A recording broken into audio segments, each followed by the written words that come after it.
திறப்பிலே 5 நிமிடங்கள்.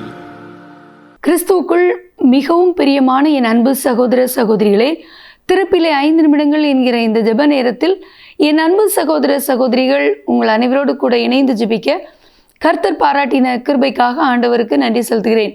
இன்றைக்கும் ஒரு முக்கியமான காரியத்திற்காக நாம் ஜெபிக்க இருக்கிறோம். இந்தியாவில் தொடர்ந்து நரபலி கொடுக்கிற சம்பவங்களை நாம் கேள்விப்பட்டு வருகிறோம். எவ்வளவோ தேசத்தில் இன்றைக்கு தொழில்நுட்பம் மிக மிக நவீனமாக உயர்ந்திருக்கிறது. ஒரு பக்கம் அறிவியல் முன்னேற்றம் அடைந்திருக்கிறது, உலகம் சுருக்கப்பட்டு இருக்கிறது, தொலைத்தொடர்பு மிகவும் அருகில் இருக்கிறது. இப்படி இருக்கிற சூழ்நிலையில் இவ்வளவு முன்னேற்றம் அடைந்து எல்லாரும் கல்வி கற்று வாழ்க்கையில் முன்னேறி கொண்டிருக்கிற அதே சூழ்நிலையில் இப்படிப்பட்ட மூடத்தனமான நரபலி சம்பவங்களும் நடைபெற்று கொண்டிருப்பது என்பது மிகவும் நிதர்சனமான உண்மை. உத்தரப்பிரதேச மாநிலத்தில் உள்ள கரேலி பகுதியில் உள்ள அஜய் சிங் மற்றும் காமினி இவர்களுடைய மகன் பியூஸ், இவருக்கு வயது 17. இவர் கடந்த நாட்களிலே காட்டுப்பகுதி ஒன்றில் உடல் துண்டிக்கப்பட்ட சூழ்நிலையில் அவர் காணாமல் போனது நிமித்தமாக தாயார் அவரை தேடி சென்று அங்கே நெடுஞ்சாலையிலே உள்ள காட்டுப்பகுதியிலே உள்ள ஓடையிலே அவருடைய சரீரம் துண்டிக்கப்பட்ட சூழ்நிலையில் தீயணைப்பு படை வீரர்களால் கண்டெடுக்கப்பட்டிருக்கிறது. இந்த மகன் தன்னுடைய தகப்பனார் உயிரிழந்த சூழ்நிலையில் தன்னுடைய தாயாரோடு கூட வசித்து கொண்டிருந்திருக்கிறார். இவருடைய தாத்தா, அதாவது இவருடைய தாத்தாவினுடைய தம்பி ஒருவர் தன்னுடைய குடும்பத்திலே தன்னுடைய பிள்ளைகள் 2 பேரும் தற்கொலை செய்து கொண்டது நிமித்தமாக அதற்கு பிராயச்சித்தமாக இவரை நரபலி கொடுத்தால் அது சரியாகி விடும் என்று சொல்லி மந்திரவாதி சொன்ன அந்த ஆலோசனையை நம்பி தன்னுடைய தம்பி மகனான இந்த பியூஸ் என்கிற 17 வயது இளம் சிறுவனை அவர் நரபலி கொடுத்திருக்கிறார். இது விசாரணையில் கண்டுபிடிக்கப்பட்டிருக்கிறது. என் அன்பு தேவனுடைய பிள்ளைகளே, எவ்வளவு ஒரு மூடத்தனமான காரியம்! தன்னுடைய 2 பிள்ளைகளும் தற்கொலை செய்து மரித்து போனார்கள்.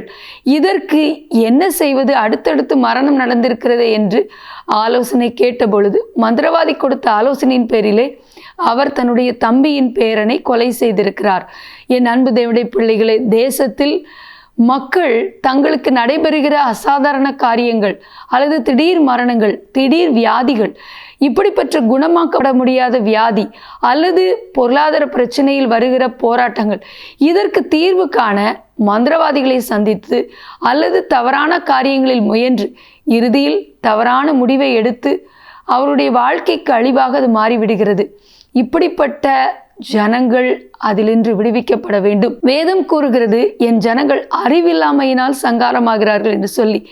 மூடத்தனத்தின் நிமித்தமாக இப்படிப்பட்ட சாத்தானுடைய கட்டுக்குள் இருக்கிற ஒவ்வொருவரும் அதிலிருந்து விடுவிக்கப்பட, இதனால் நடைபெறுகின்ற அப்பாவி பிள்ளைகள், அப்பாவி குடும்பங்களில் நடைபெறுகிற மரணங்கள் தடுக்கப்பட, சாத்தானுடைய தந்திரங்கள் முறியடிக்கப்பட பாரத்தோடு ஜெபிப்போம். ஜெபிக்கலாமா? எங்கள் அன்பின் பரலோக பிதாவே, ஆசீர்வதிக்கப்பட்ட நாளின் காலை வேளைக்காக நன்றியோடு துதிக்கிறோம், ஸ்தோத்திரிக்கிறோம். எங்களுடைய தேசத்தில் ஆண்டவரே அதிகரித்து வருகிற ஆண்டவரே இப்படிப்பட்ட நரபலி சம்பவங்கள், இதற்காக நாங்கள் பாரத்தோடு ஜெபிக்கிறோம். படிக்கின்ற பிள்ளைகள் ஆண்டவரே, ஒன்றுமறியாத பிள்ளைகள் ஆண்டவரே, யாரோ ஒருவருக்காக பலியாகிறார்களே ஆண்டவரே, இப்படிப்பட்ட மூடத்தனத்திலிருந்து எங்களுடைய ஜனங்கள் விடுவிக்கப்பட, குறிப்பாக வட மாநிலங்களில் அடிக்கடி இப்படிப்பட்ட சம்பவங்கள் நடைபெறுகிறது எண்ணி பாரத்தோடு ஜெபிக்கிறோம். எங்களுடைய ஜனங்கள் அறிவில்லாமையினால் சங்கரமாய் கொண்டிருக்கிறார்கள். இப்படிப்பட்ட மூடத்தனத்திலே ஜனங்களுடைய மனக்கண்களை குருட்டாட்டம் பண்ணி வைத்திருக்கிற பொல்லாத சாத்தானுடைய தந்திரங்களை இயேசுவின் நாமத்திலே நாங்கள் இப்பொழுது அவைகளை கட்டு போடுகிறோம். இப்பொழுது ஆண்டவரே, என் ஜனங்களுடைய மனக்கண்கள் திறக்கப்படட்டும்.